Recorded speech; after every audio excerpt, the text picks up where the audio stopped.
First, you have some time to look at questions 1 to 5.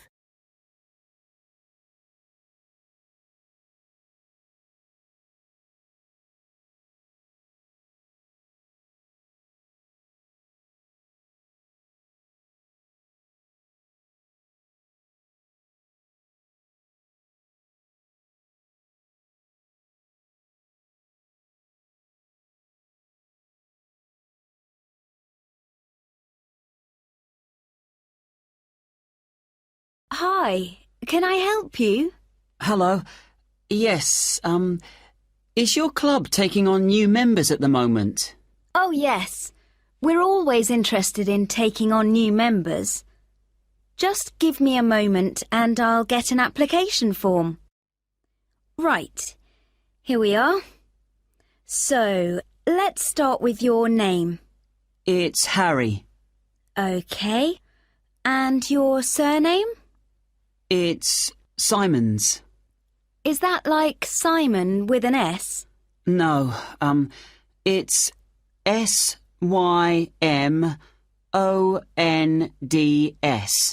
Most people find it rather difficult to spell. I see. It has a silent D. I guess a lot of people miss that. Now, let me see. Can you tell me when you were born? Yes, certainly. The 11th of December. Thanks. And the year? 1996. OK, good. Now, are you thinking of becoming a full-time member? Probably not. What kind of memberships do you have? Well, we also have off-peak membership, which is between 9 and 12 in the morning and 2 and 5 in the afternoon. And then we do have a weekend membership. So a weekend membership is just Saturday and Sunday? Yes, that's right. OK. Well, that's not going to work for me. It looks like I'll have to be full-time. I'm afraid off-peak membership won't do, as I'm not free at those times, and I don't just want to be restricted to weekends. OK, I'll make a note of that. Right, we have several facilities at the club, including a gym, a swimming pool, tennis and squash courts. What activities are you planning on doing? Well, do you have badminton? Yes, we do. And table tennis? I'm afraid not. Well, not at the moment, anyway. Oh, OK. Well, I'm also very keen on swimming, so I'm glad you have a pool. I'll certainly be doing a lot of that. OK, I've got that. Will you be using the gym? No, I'm not interested in that. OK. So just let me work out what the cost will be. Yes, that comes to £450 for the year. You can choose to pay annually for the full year or monthly. It's up to you. Oh, I'd prefer to pay regularly in small amounts, rather than have a large amount to pay in one go, if that's OK. Sure, that's fine. Right, I've got the most important details for now. Before you hear the rest of the conversation, you will have some time to look at the questions 6 to 10.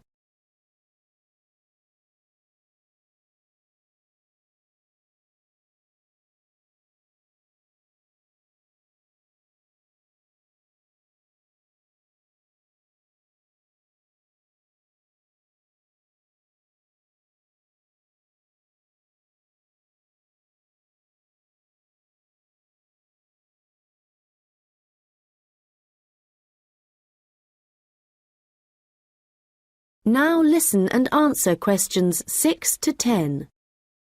So, I'd just like to ask you a few questions about your lifestyle, if that's OK with you. Yes, that's fine. Do you do any regular exercise at the moment?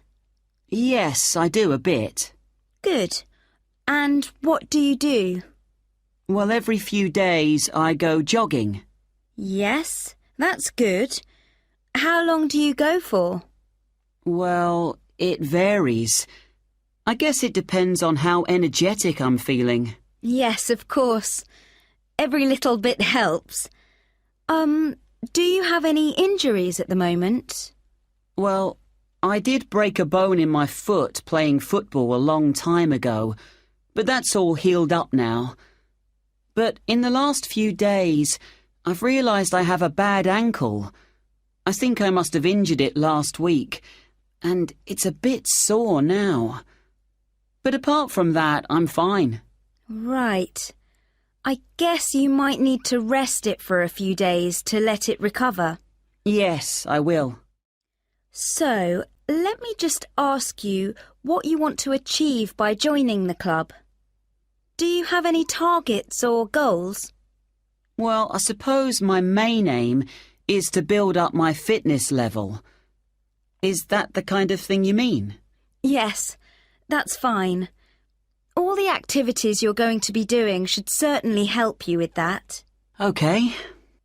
And could you tell me what you do for a living? Well, I was a student up until recently. OK. So what are you doing at the moment? Well, I'm a charity worker. Oh, that's fine. I'll write that down. OK, nearly done. One last question. Can I ask how you heard about the club? Did you see it advertised, or did you go to our website, for example?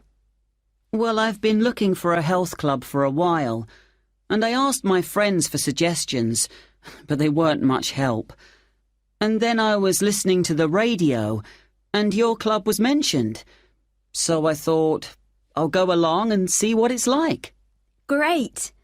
Well, we look forward to having you as a member. That is the end of section 1. You now have half a minute to check your answers.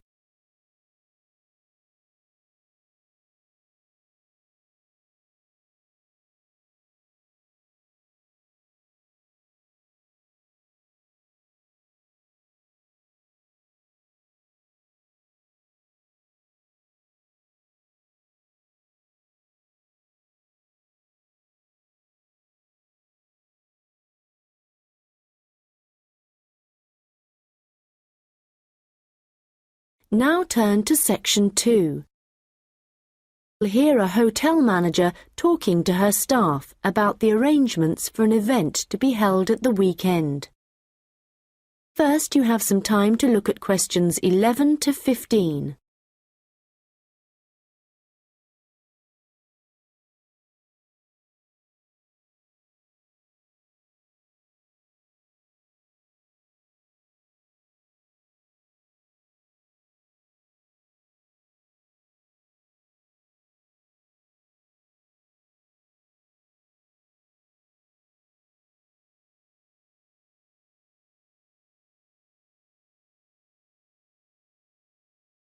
Good morning, everyone.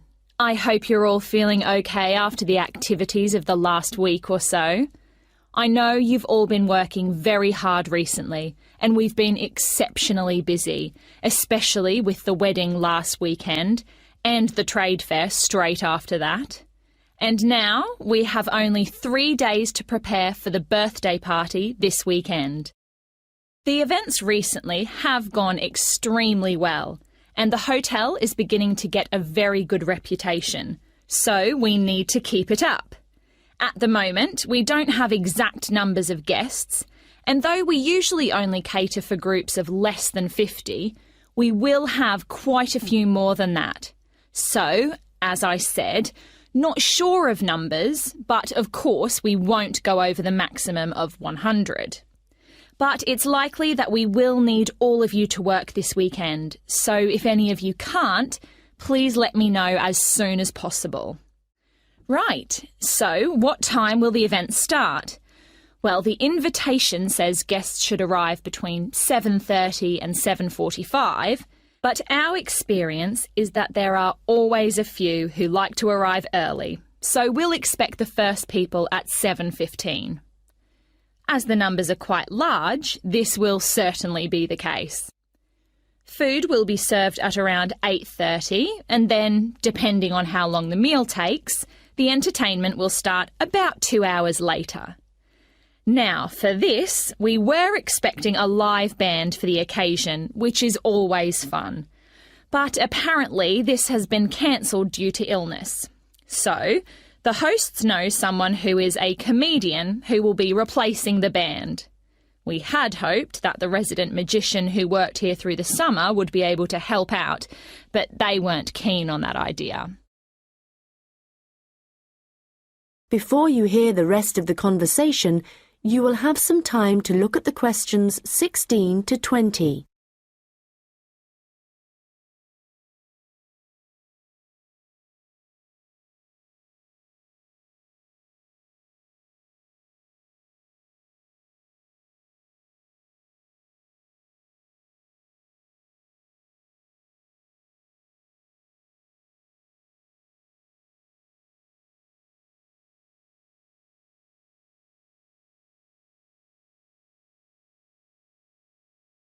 Now listen and answer questions 16 to 20.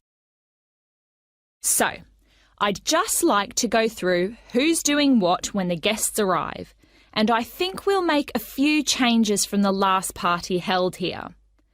If I remember correctly, it was Olav who coordinated the task of providing the guests with drinks. Or was it Ahmed? I'm not sure. But Gary asked to do it this time, so that will be his job.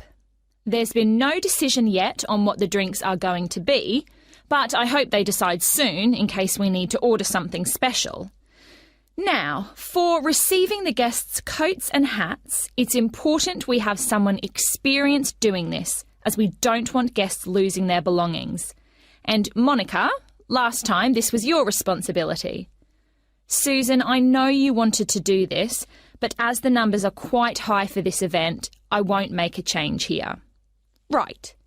Now, last time there was some confusion as to where guests were supposed to go once they had deposited their things, and we had guests roaming around the whole hotel. So, Ahmed and Olav, I believe you discussed the problems with Susan and thought she would be good at guiding guests after they had arrived. And I'm fine with that. Right, and now for some general instructions. Once the guests have arrived, they will be in and around the lounge area, and then at around 8:30, we need to get them to move to the restaurant for their meal. This often proves difficult and can take a long time, so I will ring a bell so that everyone knows it's time to eat. Hopefully, this will speed things up a bit. Also, for this event, there'll be a seating plan, so the guests won't be able to decide for themselves where to sit. They'll have to sit according to the plan. There will be a plan on each table, and I've been thinking about where to put the master plan so everyone can view it before they enter the restaurant. As they'll be spending quite a while in the lounge, I've decided to also put a plan there. This should speed up the start of the meal. Once the meal starts, you'll all be very busy waiting on the tables, and I'm sure I don't need to tell you to be good-humoured and polite to all the guests. The organiser of the event will be saying a few words, and so will two of his colleagues. So, when the speeches start, all activity must stop in the restaurant, so that the three people giving them can be heard. This shouldn't take long, and it should be towards the end of the meal. After that, the guests will move back to the lounge for the entertainment. So, I think that's it. Any questions? Come and see me later. That is the end of section 2. You now have half a minute to check your answers.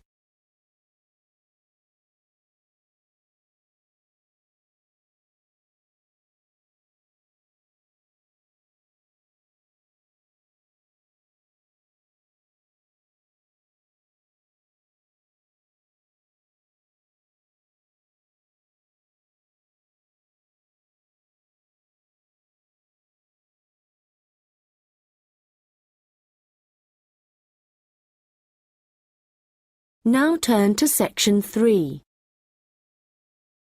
There are two students discussing an assignment. First, you have some time to look at questions 21 to 25.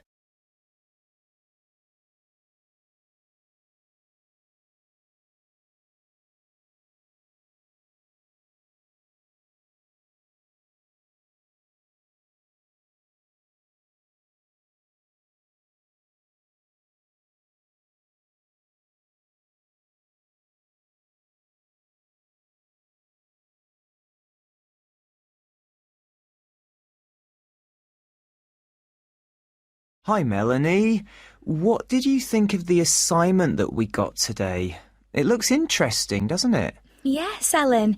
I've always been interested in recycling, but there's a lot of research to do. Yes, there are a lot of things I'm unsure of, so it's going to be good working with you. OK. Well, why don't we start by making a flowchart from the notes our tutor gave us? Yes. So, on one side we could have the paper production cycle, here on the left, and on the other side the recycling. Good idea. Let's start at the top with the production. The first step in the process is to get the raw materials. Yes, and they tend to come from pine forests. OK. And then the bark is removed from the outside of the tree, and after that, the wood is chopped up. That's the first 3 stages. It sounds a bit complicated after that. It says water is added, and then the mixture is heated and made into pulp.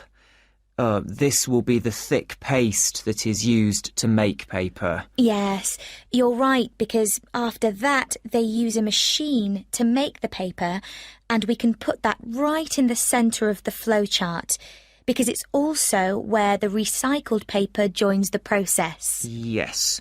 So, once the paper has been produced in the machine, what happens then?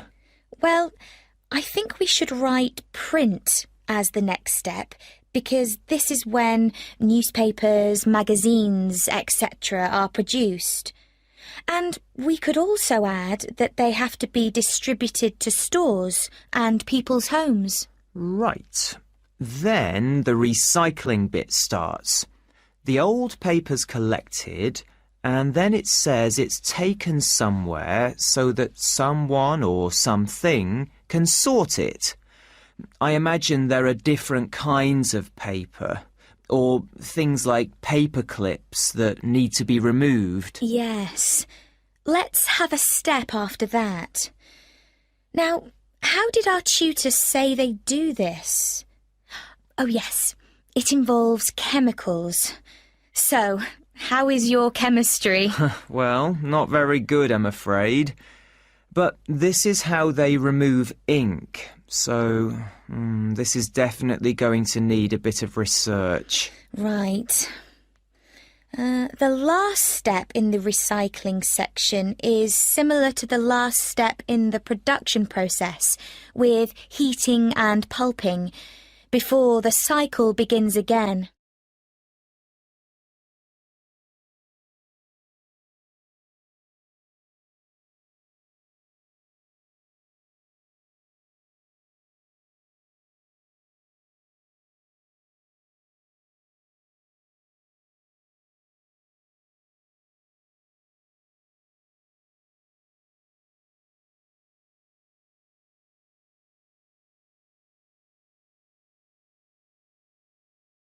Now listen and answer questions 26 to 30.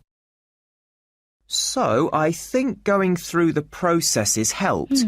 Now we need to decide how we're going to do this assignment. Yes. I guess what we need to do is take the processes and divide them up between us. But we could start thinking about an introduction. Yes, OK. Well, I can start doing that. I think I have enough to go on already. Good. And there are a few areas where we need a lot more information. I think I'll start with something easy. Let's say the paper collection. I could go to the resource centre to do some research. Well, I think a better idea would be to approach someone who's involved in the process. What about contacting the council? Oh, good idea. Yes, I'll do that instead. They're bound to have some information. And I know just the thing to add to our work to make it even more interesting. And what's that? Well, in my last assignment, I added a few pictures, and the feedback I got was that this wasn't academic enough. So what might really bring it to life would be to include some data, provided we can find some. Yes, that sounds excellent. Well, we certainly have a lot to do, and not much time to do it in. You're right. I think we have about 5 weeks, so I suggest we create a plan of work today. The end of the month is nearly 3 weeks away, and then we have a few days holiday. Yes, so let's see if we can get the first draft done by then, so we can take a short break. OK. Then, after the break, we'll have just over a week to complete it. I wonder if we could get someone to review our work for us a few days before the deadline, so we can make some final changes. What about your friend, Henry? Well, the best person would be our tutor. Henry's very good, but he's taking a whole week's holiday, and there won't be enough time when he returns. OK then. That's fine. That is the end of section 3. You now have half a minute to check your answers.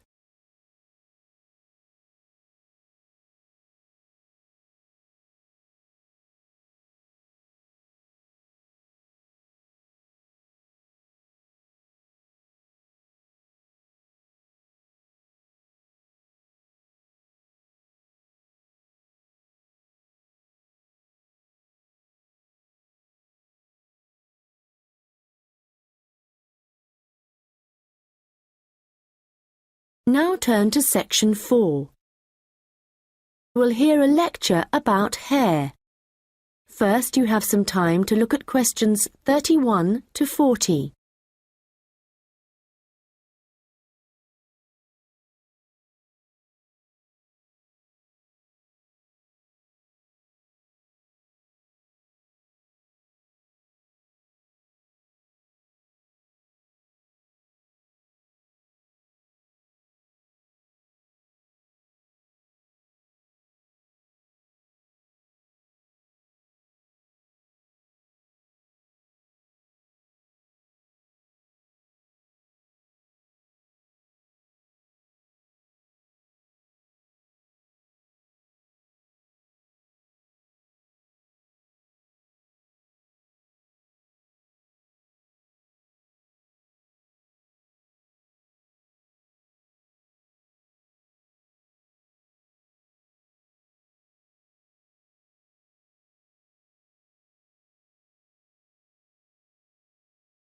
Now listen carefully and answer questions 31 to 40. Good morning, and welcome to this lecture on hair, which is a part of the human biology course. This lecture covers a number of facts about hair, its structure, and what can affect the general health of hair. So, first of all, what is hair, and why do we have it?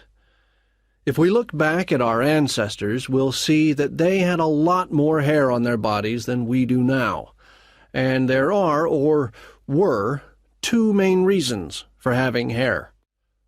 One is to provide warmth, but as humans have worn clothes for many years, body hair has significantly reduced. The other is for protection.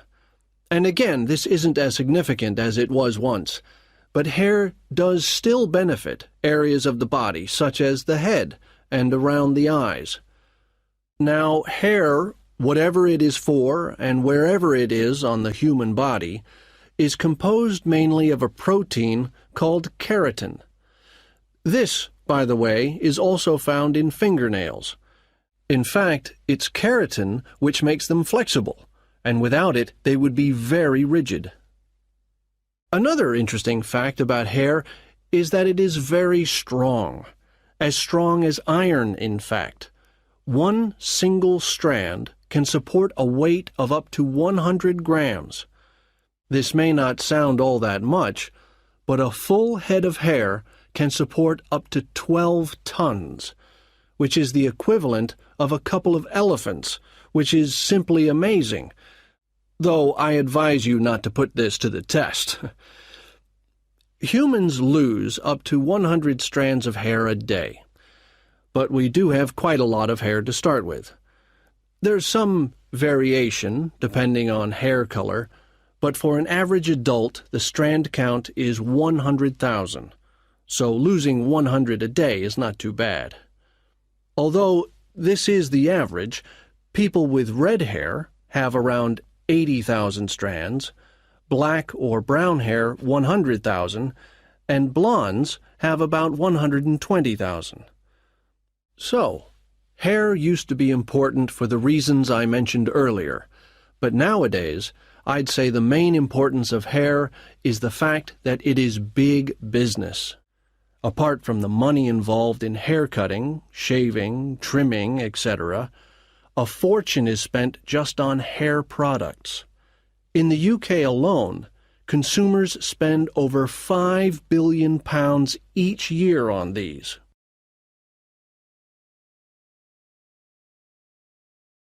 So next, I'd like to just give you a quick overview of the structure of hair. As you can see, along the length of the hair, there are three main parts, called the bulb, the root, and the shaft.